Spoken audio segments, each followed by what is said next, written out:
Барлығына сәлем достар. Бүгінгі видеода біз тігін машинасын таңдау кезінде мән беретін 6 затты айтатын боламыз. Егер бұл тақырып сізге қызықты болса, видеоны соңына дейін қараңыз. Ендеше бастаймыз. Бірінші мән беретін нәрсе тігін машинасының типі.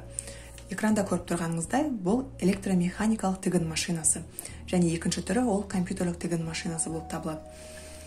Электромеханикалық тігін машинасы қандай? Бұл механика машинасы сияқты біз барлығын қолмен өзгертеміз. Мысалы, мына тігіс түрін таңдау үшін біз осы селекторды бұраймыз. Тігістің ұзындығын реттеу үшін осы селекторды жылжытамыз. Және жіпті тартылуын реттеу үшін мына селекторды таңдап бұраймыз. Және осыны электромеханикалық тігін машинасы деп айтады. Бұл тігін машинасының артықшылығы өте берік, бұрыннан келе жатқан функциялар, сапалы, мастер табу оңай, егер бұзылып қалған жағдайда жөндеу оңай, бүкіл бөлшектерін қаладан табуға мүмкін, бағасы жағына қолжетімді. Екінші компьютерлік тігін машинасы. Мына селекторлардың орнында компьютерлік тігін машинасында экран тұрады, дисплей тұрады арнайы. Тігістің түрін таңдау үшін біз мына кнопкаларды басамыз. Тігістің ұзындығын да осы кнопкалармен реттейміз, жылдамдығын да, бүкіл істейтін жұмысымызды реверсті артқа қайтарып тігуде осы кнопка арқылы реттейтін боламыз. Компьютерлік тігін машинасының артықшылығы ол тігіс түрінің көп болуы, бағасының өте қымбат болуы. Кез келген адамның қалтасы көтере бермейді. Мысалы, қарапайым электромеханикалық тігін машинасы 45 мың теңгеден басталса, компьютерлік тігін машинасы 250 мың, 300 мың теңгеден жоғары болып есептелінеді. Жаңадан тігінді бастап, хобби ретінде бастап тігіп үйренгіңіз келсе, электромеханикалық тігін машинасын алуды кеңес беремін. Екінші мән беретін нәрсе бұл тігіс түрлері.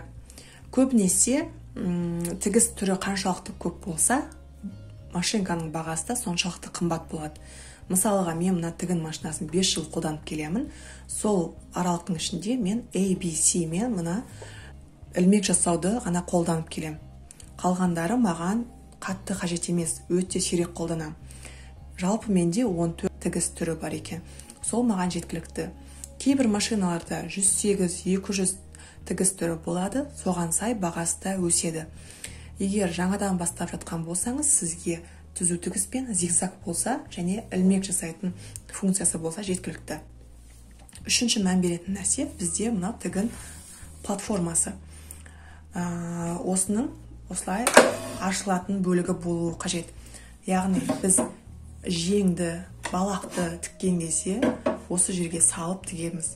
Көптеген кішкентай балалар киімін тіккен кезде осылай айналдырып тігіп отыру үшін.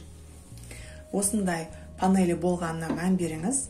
Төртінші мән беретін нәрсе ол бізде мына челноктың орналасқан жері. Негізі үй жағдайындағы тігін машинасында осы челнок екі жерде орналасады. Біріншісі мына иненің астында, горизонтальды деп айтады. Екіншісі мынау классика вертикальды тербелмелі деп айтады.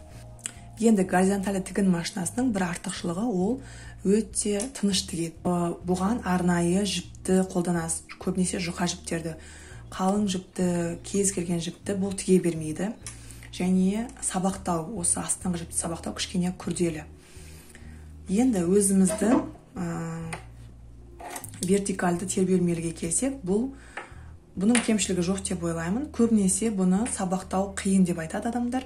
Бірақ бір дұрыс үйреніп алсаңыз, ол өте оңай. Сенімді, сапалы, ашып тексеріп, мына жақтың бәрін сүртіп, шаңнан тазарта аласыз. Бесінші мән беретін нәрсе, сіз осы тігін машинасын сатып алғанда қандай заттар комплектіге жүреді. Мысалы, мына тігін машинасын сатып алғанда маған оны майлап ашып бұрауға арналған отвертка, сөккіш, осындай 3 түрлі табан дейді, лапка берілді. Мынау полуавтомат ілмек жасауға, мынау көрінбейтін тігіс жасауға, мынау замок тігуге арналған табан. Сонымен қоса, осындай шпульканың 12 данасы берілді, және иненің түрлері. Бұған қоса маған осындай жастықша да сыйға берілген. Мына лапкаларды, табандарды бөлек сатып алсаңыз, ол да әжептәуір ақша шығады. Сол себепті осындай комплектіде лапкалардың болуына назар аударыңыз. Және соңғысы ол әрине өндіруші компания. Өндіруші компания сенімді және тарихта ұзақ жылдар қызмет еткен компания болуы қажет. Олардың ішіне Жаном, Ягуар, Бразер, Жуки сияқты брендтерді айта аламыз. Оларды таңдаудың ең бірінші себебі, егер тігін машинасы бұзылып қалған жағдайда керек бөлшектерді және мастерді сіз қаладан таба аласыз. Ал өте танымал емес компаниялар болса, сіз оны бүлдіріп алған жағдайда, бұзып алған жағдайда оны жөндеу қиынға соғады. Басқа елге жіберуге қажет болады, немесе сол бұзылған күйі қалып қалады. Осымен болды. Сіздерге видео пайдалы болды деген үміттемін. Осы тігін машинасын сатып аларда 6 элементке міндетті түрде мән беріңіз.